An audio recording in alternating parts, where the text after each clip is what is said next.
Indonesia memang berliku-liku.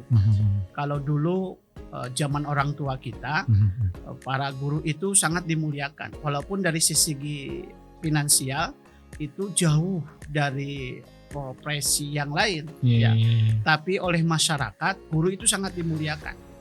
Dulu saya teringat kalau orang saya gitu ya di SD, di SMP dimarahi oleh guru, kemudian pulangnya bilang ke orang tua. Orang tua justru bukan memarahi guru, tapi memarahi saya sendiri.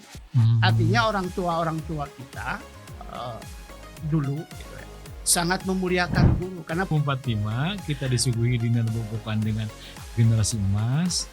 Nah, catatan kritisnya 2045 jangan-jangan seperti hanya tempo hari kita tinggal di landasan menjadi generasi cemas gitu. Nah, tanda-tandanya sekali lagi indeks prestasi korupsi menurun, indeks demokrasi menurun begitu ya. Dan sekarang dengan mudah Pak Kepala Sekolah di HP saya itu ditawarin dengan hal-hal yang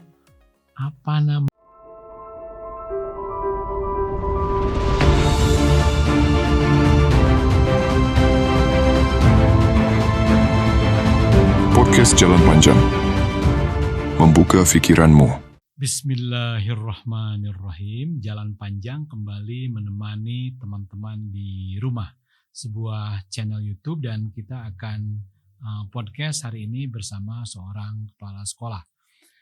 Di awal ada tayangan kasus Ibu Sri Mulyani di Sulawesi Tenggara dan alhamdulillah sekarang sudah divonis bebas. Beliau seorang Ibu Sriani ya, beliau seorang guru SD. Bagi kita Pak Kepala Sekolah, Pak Haji Uloh, ini adalah kasus besar. Saya pernah berdialog dengan Kang Tatang, seorang staf ahli di Kementerian Pendidikan. Di Belanda itu hanya ada kasus kutuk di kepala murid itu menjadi bahan rapat di sekolah. Sesederhana itu begitu. Ini kejadian yang berulang, seorang guru dilaporkan oleh orang tua muridnya karena kasus dan ternyata di pengadilan divonis bebas begitu ya. Jadi ada sebut saja kekurang penghargaan dari masyarakat, dari si pelapor kepada institusi pendidikan yang seharusnya dimuliakan kan institusi pendidikan ini. Betul. Nah, hari ini kita akan berbincang di seputar dunia pendidikan Indonesia ke depan. Sudah hadir bersama saya Bapak Haji Uloh Saifuloh, seorang kepala sekolah dan sudah 20 tahun Pak ya? Ya, Bapak mengabdi buat negara ya, buat pendidikan di masyarakat. Assalamualaikum Pak. Waalaikumsalam warahmatullahi wabarakatuh. Kang Anton, Pak Rantos, silaturahmi di channel Jalan Panjang. Jalan Panjang. Kita punya nama Jalan Panjang.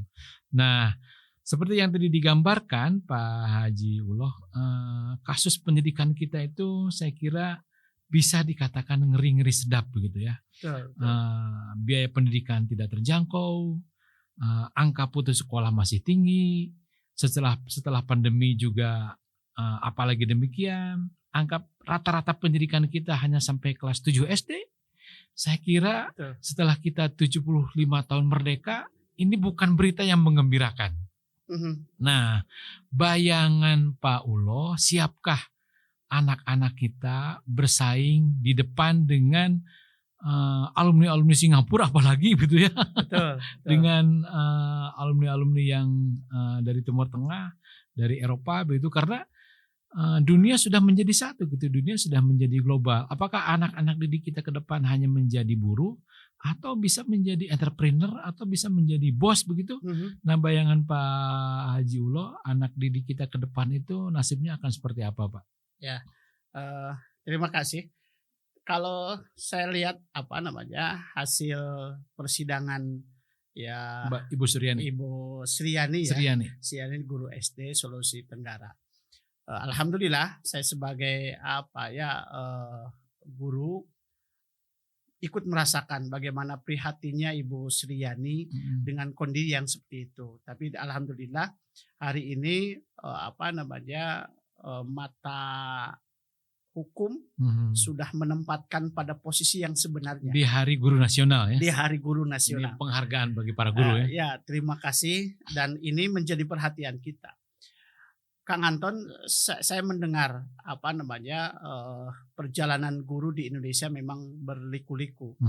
Kalau dulu zaman orang tua kita, para guru itu sangat dimuliakan, walaupun dari segi finansial itu jauh dari profesi yang lain, ya. Tapi oleh masyarakat guru itu sangat dimuliakan. Dulu saya teringat kalau saya gitu ya di SD, di SMP dimarahi oleh guru, kemudian pulangnya bilang ke orang tua. Orang tua justru bukan memarahi guru, tapi memarahi saya sendiri. Artinya orang tua kita dulu gitu ya sangat memuliakan guru, karena posisi guru menjadi hal yang sangat penting untuk generasi-generasi yang akan datang. Karena mereka sadar, masyarakat sadar, bayangkan kalau bangsa Indonesia tidak ada guru, mungkin sampai hari ini Indonesia masih dijajah. Walaupun faktanya ya secara ekonomi kita masih dijajah, tidak menjadi tuan rumah di negerinya sendiri. Ini adalah peran pendidikan, peran guru. Kalau saya mengingat Pak Anton, sebelum mengelola pendidikan itu harus ada kesepakatan bersama antara orang tua siswa, masyarakat, kemudian guru, kaitan dengan pola pendidikan di sekolahnya itu sendiri. Harus ada kesamaan persepsi antara guru, orang tua dan siswa. Nah, kalau misalkan ada kesamaan persepsi kaitan dengan persoalan pendidikan di lapangan, itu mungkin akan meminimalisir persoalan-persoalan yang seperti hari ini terjadi. Ya, jadi masyarakat akan lebih bagus kemudian mengembalikan porsinya sebagai orang tua siswi, orang tua siswanya masing-masing. Kasih kesempatan, kasih keleluasaan, kasih kepercayaan kepada ibu dan guru di sekolahnya masing-masing. Nah, kalau itu dikasih kesempatan, kemudian insya Allah guru akan leluas untuk mendidik, melatih, dan membimbing. Karena fungsi ini, fungsi guru berdasarkan undang-undang guru dan dosen itu ada paling tidak ada 3. Satu, fungsinya guru itu adalah membimbing, membimbing, melatih, mengajar. Fungsi utamanya itu kan itu. Kemudian memberikan evaluasi posisi itu dia.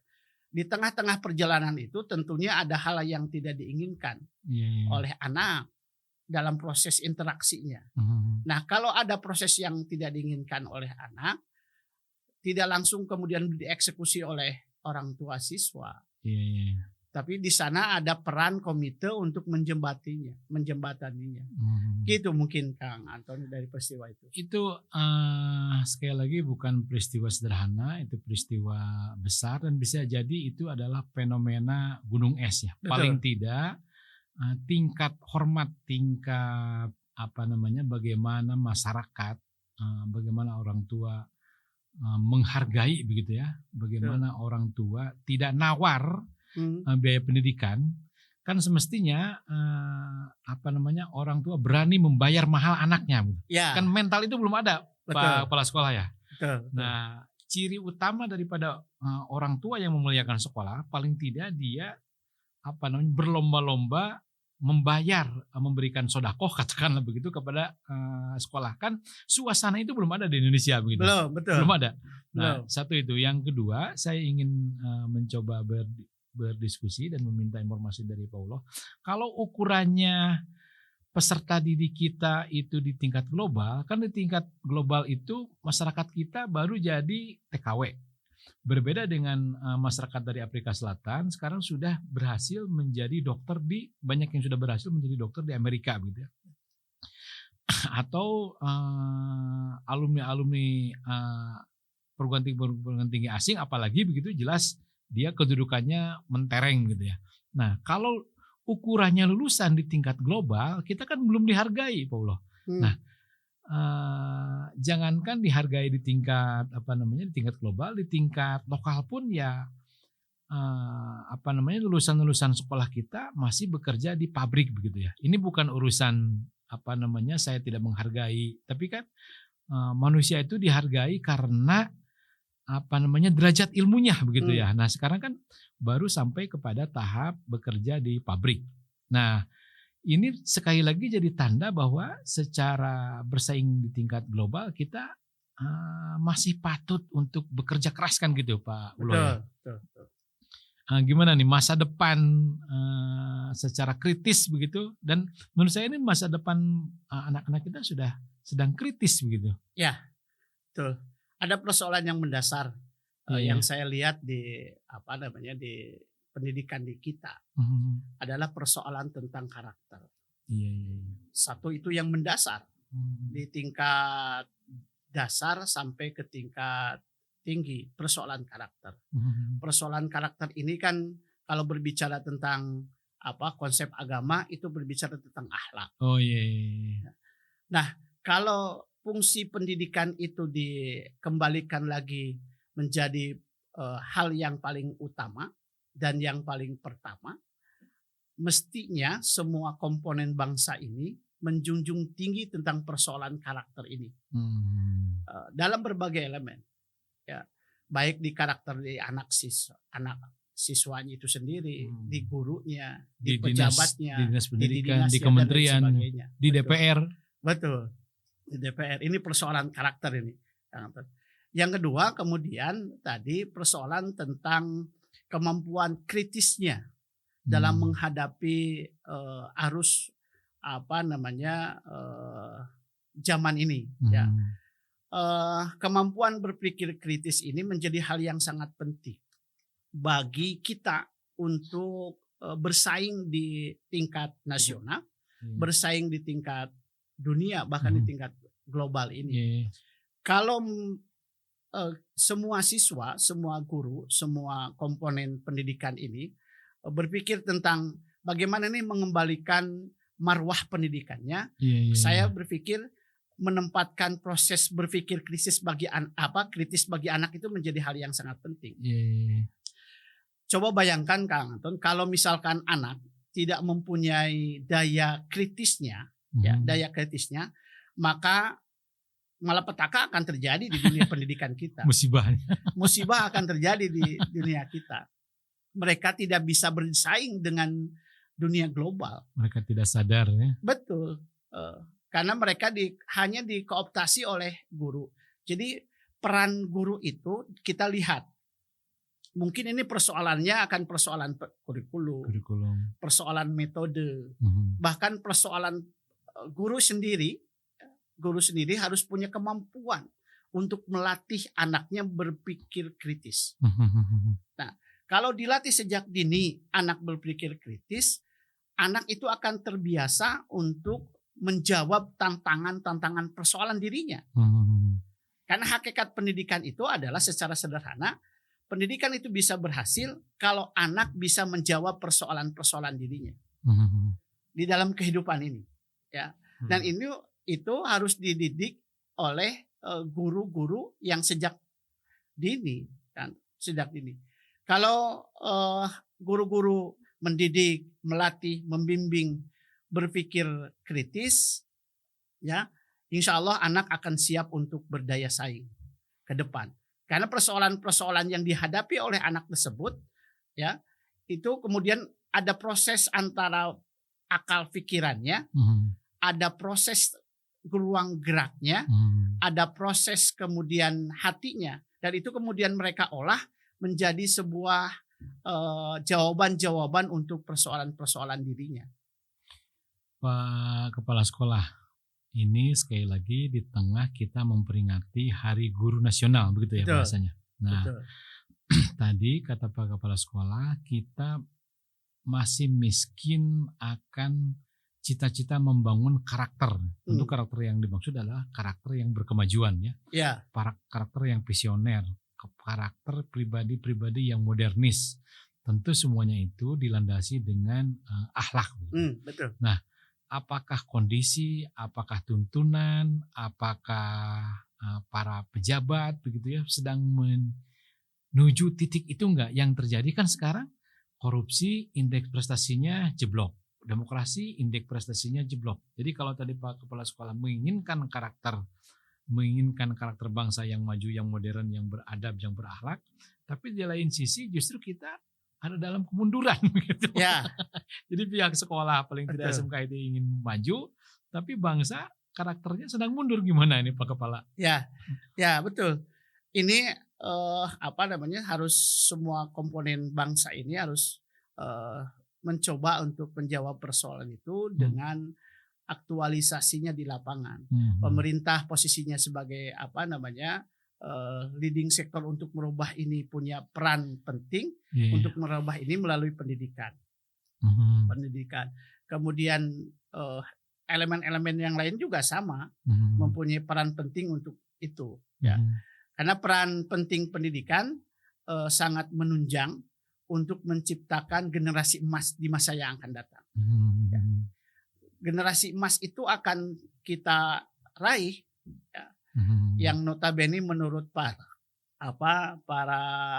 pemikir, para peneliti, 2045 Indonesia akan mencapai generasi yang emas. Dengan catatan kalau generasi yang hari ini dia bisa berpikir kritis untuk masa depannya, kemudian ditunjang dengan moralitas yang baik, karakter yang baik, guru sebagai suri tauladan yang baik, ya, yang baik, dan itu akan kita ciptakan dalam proses pendidikan. Catatan kritisnya dulu di zaman Pak Harto kita pernah dininabobokan bahwa kita akan memasuki abad tinggal landas. Ya, yang terjadi kita tinggal di landasan. 2045 kita disuguhi dininabobokan dengan generasi emas. Nah, catatan kritisnya 2045 jangan-jangan seperti halnya tempo hari kita tinggal di landasan menjadi generasi cemas begitu. Nah, tanda-tandanya sekali lagi indeks prestasi korupsi menurun, indeks demokrasi menurun begitu ya. Dan sekarang dengan mudah Pak Kepala Sekolah di HP saya itu ditawarin dengan hal-hal yang negatif begitu ya. Lengkap dengan alamatnya Pak. Jadi kalau saya butuh perbuatan-perbuatan bahkan yang asusila, kalau saya butuh minuman keras, kalau saya butuh judi online itu ada yang di dalam HP ya. Ditawarin, paksa gitu nawarinnya tuh. Betul. Ya di dalam berbagai sarana HP udah. Ya. Nah, bagaimana kita bisa melawan syukur-syukur itu Pak Kepala? Ya, ada dunia pendidikan bagaimana bisa melawan itu? Ada semakin tinggi ilmu dan teknologi, semakin besar pula tantangan yang kita hadapi. Ya. Proses pendidikan itu harus ada perubahan. Dari hari ke hari harus ada perubahan yang mendasar untuk menciptakan generasi emas itu. Ya. Tapi tantangan itu tidak sedikit dalam menghadapi persoalan itu, tidak sedikit. Salah satunya yang mengganggu terhadap kemajuan pendidikan bagi anak adalah proses hedonnya para siswa, Pak. Para siswa. Karena hari ini siswa dan siswi mulai dari TK aja, ya, jangankan di tingkat SMA, SMK, alia, pendidikan menengah gitu ya, dengan itu, di tingkat dasar saja TK sudah dibubuhi dengan itu godaannya teknologi kemajuannya itu. Celakanya pola masyarakat yang qadarullah hari ini masih belum kaya betul untuk tidak dikatakan miskin, yang miskin pun sudah hedon sekarang. Ya, betul Pak. Itu kan tantangan kita. Jadi kemunduran pendidikan hari ini di anak itu karena sikap mental siswa dan siswinya dengan memanfaatkan kemajuan yang teknologi yang salah ini oleh mereka. Mereka itu kurang lebih belajar di sekolah itu 6 sampai 7 jam gitu ya. Di sekolah. Nah, belajar selama itu kalau tidak diganggu dengan sikap dan hedonnya para siswa-siswi, ya itu insya Allah anak-anak akan mulus Pak. Karena di sekolah ada bimbingan. Diciptakan untuk menjadi siswa-siswi yang sesuai dengan keinginan orang tua. Tujuannya sekolah, ya, tujuannya pendidikan. Nah, Kalau itu kemudian kita batasi, ya sikap-sikap itunya oleh aturan dan sistem yang di sekolah, itu akan mulus, Pak. Akan mulus. Contohnya di saya di SMK Islam Terpadu Muhajirin, anak itu menandatangani komitmen fakta integritas. Di dalam fakta integritas itu salah satunya adalah siap untuk mematuhi tata tertib di sekolah. Yang di dalamnya ada klausul tidak membawa alat komunikasi ke sekolah, ke kelas, ke ruang kelas. Ya. Kenapa? Karena salah satunya yang menghambat itu ada di sana. Menghambat ya. Guru belajar, anak belajar, guru menjelaskan, anak menerima. Tapi di belakang anak itu asik dengan HP-nya, dengan gadgetnya, dengan permainannya. Kan itu adalah salah satu yang menghambat teknologi hari ini. Kemajuan hari ini. Boleh teknologi semakin tinggi, tapi harus dibatasi dengan aturan-aturan yang mengikat. Dengan pelajaran karakter ya. Betul, Pak. Karakter. Saya pikir itu, Pak. Pak Kepala Sekolah, tadi saya menemukan, mungkin karena intensitasnya pertemuan dengan para murid juga terbatas, saya kasih pengantar bahwa Islam itu adalah cerdas, pinter begitu ya. Pandai menimba ilmu. Tentu saja ini latar belakangnya adalah fatonah gitu ya. Kemudian Islam itu adalah kalau sekarang didefinisikan barangkali kaya raya gitu. Karena Nabi Muhammad itu sifatnya amanah, profesional. Yang ketiga, Islam itu adalah berkuasa. Jangan saya bilang ke anak-anak, jangan pandang Islam berkuasa itu seperti halnya kita jadi bupati, jadi gubernur. Cara kita pipis pun itu kita tunduk taat kepada cara pipisnya yang dianjurkan oleh Nabi Muhammad. Ya. Jadi kekuasaannya itu begitu. Nah, dalam bab kaya raya saya bertanya kepada anak, apakah kaya itu wajib? Kata si anak tidak wajib. Nah, lalu saya ulas, minimal wajib kifayah. Karena membangun, karena masuk surga itu, karena ibadah itu, karena bayar zakat itu, karena naik haji itu butuh cuan gitu. Lalu si anak tersadarkan. Nah, maksud saya dari peristiwa itu dan dari banyak peristiwa yang lainnya, jangan-jangan pendidikan kita ini sedang, kalaupun tidak belah begitu, sedang retak begitu ya. Paling tidak data lainnya, guru yang negeri, bahkan di SD negeri sekarang kan, bahkan di kota itu kan kurang, Mbak ya. Betul. Nah, secara jumlah begitu ya. Kemudian secara angka pendidikan kita baru sampai di angka 7 tahun begitu. Saya tidak mengatakan perahu kita belah begitu, sedang retak begitu ya. Ya. Apakah sekolah gimana itu melihat itu? Pendidikan itu merupakan pondasi. Pondasi untuk bangunnya sebuah negara yang baik, bahkan pondasi sebuah keluarga yang baik. Itu letaknya di pendidikan. Ya. Jadi derajat sebuah bangsa itu dicirikan dengan kemampuan berpendidikan kan gitu. Betul Pak. Betul, ilmu darajah itu kan gitu ya. Betul. Pak Anton, saya mendengar para ahli berbicara bahwa Jepang pada tahun 1945 kan hancur lebur itu kan, dibom atom sama sekutu. Nah, pertama kali seorang pemimpin Jepang, katakanlah kaisar. Dia siuman dari pingsannya, pertama kali ditanya bukan keluarga. Ditanya kali bukan siapa-siapa, tapi ada berapa guru yang masih hidup. Nah, ini mereka sadar bahwa Jepang akan bangkit, akan bangun kalau ada seorang guru. Artinya di sana ada proses pendidikan yang akan menjadi jembatan untuk kembalinya Jepang menjadi jaya. Dan hari ini kita lihat Jepang dengan kita, mungkin kalau kita analogikan startnya kita sama. 45 kita hancur dan kita mau bangkit merdeka. Jepang juga sama hancur dan mau bangkit untuk keterpurukannya, tapi semangat yang berbeda. Jepang, pendidikan itu menjadi landasan utama untuk membangun sebuah negara. Di kita, karena pada saat itu adalah bangsa Indonesia belum sadar, belum bangun dari keterpurukannya, hanya mementingkan untuk bagaimana saya bisa merdeka. hanya itu saja. Landasan berpikir tentang bagaimana pendidikan menjadi pondasi belum terbangun pada saat itu. Menurut saya ini ya, menurut saya.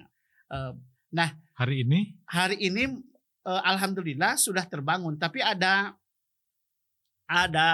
kemunduran kalau menurut saya. Harus diakui. Ya, harus diakui. Ada kemunduran.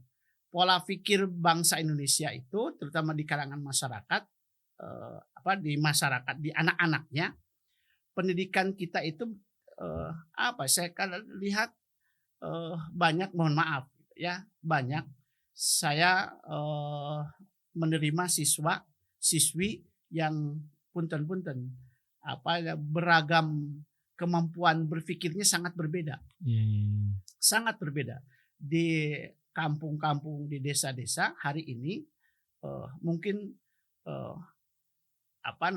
setelah kejadian pandemi kemarin mungkin saja terjadi, akibatnya seperti itu.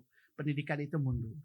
Di mana dilihat pendidikan itu mundur, sekarang masih banyak ditemukan anak-anak yang tidak lancar baca tulisnya, Pak. Itu kelas berapa, Pak? Ya mungkin di SD, di SMP. SMP juga ada ya? Iya betul. SMA, SMK, di lapangan banyak siswa-siswi ya tidak banyak itu. Jadi kasus belum lancar. Anak SMA tidak hafal perkalian tuh kayaknya betul. Betul, Pak. Betul. Kan ini secara sadar kita lihat nyata di lapangan, anak-anak kemampuan berpikirnya agak kurang, Pak. Dari indikator itu kita bisa katakan bahwa pendidikan kita turun, Pak. Kalau para gurunya? Retak, Pak. Retak gitu. Retak, Pak. Dulu saya ini masuk di Hari SD Guru itu, Nasional kita wajib mengucapkan innalillahi wa inna ilaihi raji'un. Betul, Pak. Kita sadar, banyaklah di lapangan. Kenapa itu bisa terjadi? Letaknya pendidikan hari ini banyak faktor yang berbicara itu. Satu mungkin kurikulum. Dua mungkin tentang metode tadi. Tiga mungkin kemampuan guru itu sendiri. Atau masyarakatnya sendiri. Masyarakat itu sendiri. Banyak persoalan-persoalan yang mendasar kenapa letaknya pendidikan di kita itu. Pak, konsep dasar berpikir itu sejak SD dulu sangat ditanamkan sama orang tua kita, sama guru-guru kita. Calistung itu diutamakan, diutamakan, Pak. Sehingga anak-anak itu keluar SD itu banyak yang sangat mampu. Calistung itu. Selain karakter tadi ya. Selain di karakter itu, karakternya sangat diutamakan, Pak. Apalagi karakter. Betul. Dulu saya teringat kalau ada guru di depan, saya tidak mampu untuk berjalan tegak.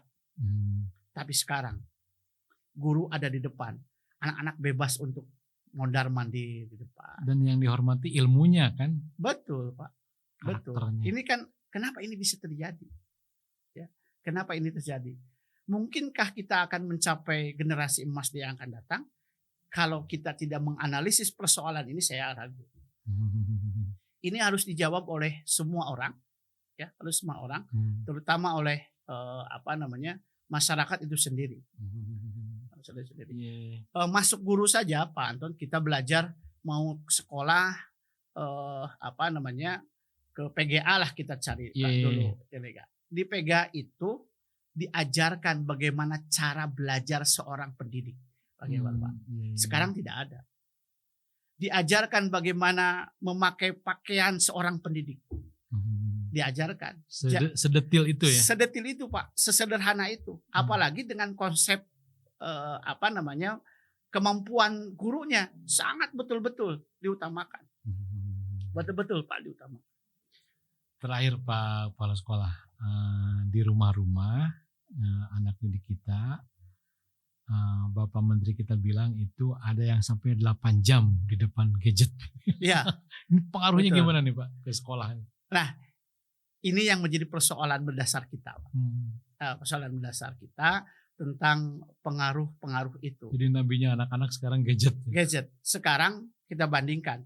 Anak-anak itu 1 jam masih bertahan. Tadi bilang jangankan 6 jam, 7 jam. Ya.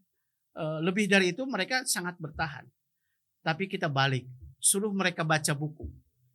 Hmm. Mungkin setengah jam itu mereka tidak tidak bisa bertahan Ini untuk membaca buku ini itu. lagi-lagi tanda retaknya. Betul Pak. Jadi konsep literasi mereka sangat kurang Pak literasinya. Saya pernah bukan penelitian, mencobalah di sekolah kami. Nah, tolong baca. Nah, dibaca saya hitung dalam jam 10 menit mereka bertahan.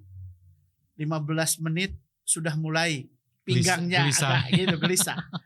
Ya, setengah jam sudah tidak ini kayak panas gitu Sudah ya buku menolak dan ya. sebagainya. Betul Pak. Nah, ini internal Pak, internal.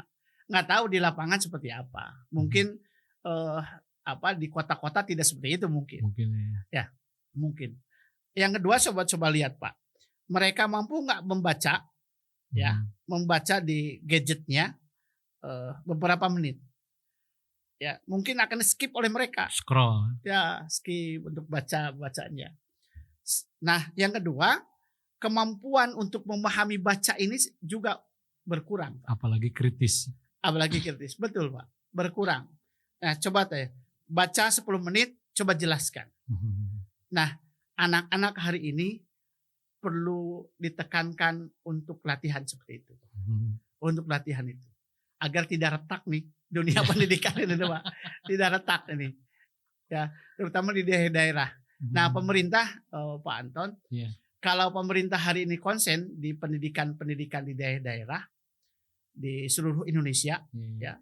Kalau kita berbicara tentang Kabupaten Garut, konsen aja perbandingan antara lembaga pendidikan di kota dengan pendidikan di desa, mungkin akan lebih banyak lembaga pendidikan di daerah-daerah itu.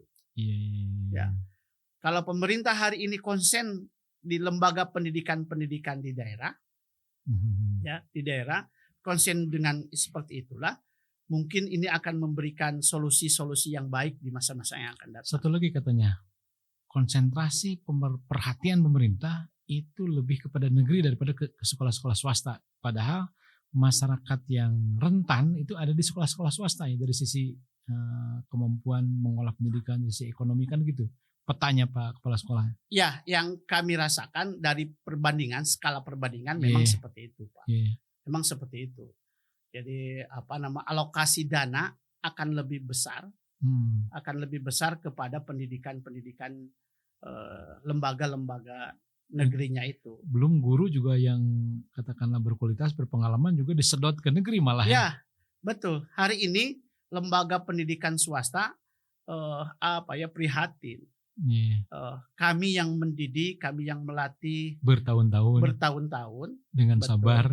Ya, dengan sabar gitu ya, melatih mereka baik dengan dana dari yayasan maupun dana dari pemerintah itu sendiri gitu ya, tidak masyarakat bisa juga betul dari masyarakat.